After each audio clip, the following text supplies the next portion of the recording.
Kulit tumbuhan dapne yang juga dikenal sebagai lokta harus dicuci dan kemudian dimasak agar bisa digunakan untuk membuat kertas.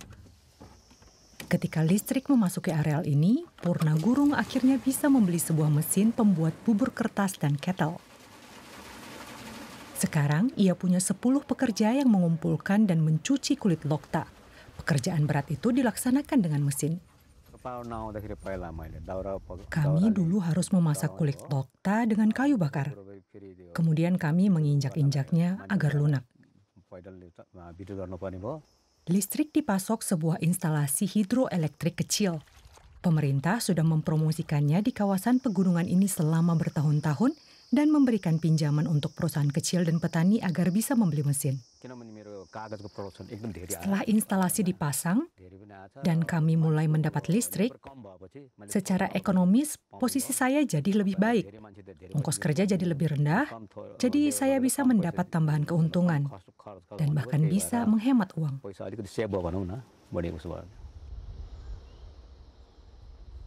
Desa Gandruk berlokasi di kaki pegunungan Annapurna di Himalaya, yang letaknya di ketinggian sekitar 2.000 meter. Disinilah tempat hidup Purna Gurung.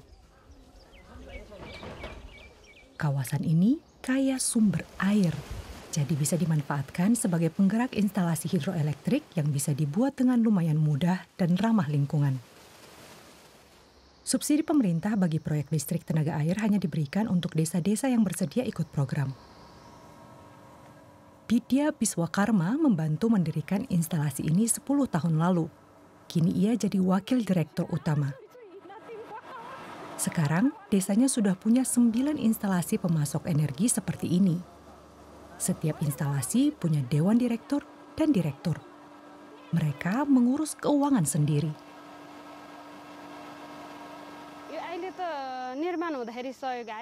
Saat ini, tiap instalasi bisa mandiri. Uang dari pelanggan membantu kami untuk membayar staf. Dan uang itu juga cukup untuk merawat instalasi.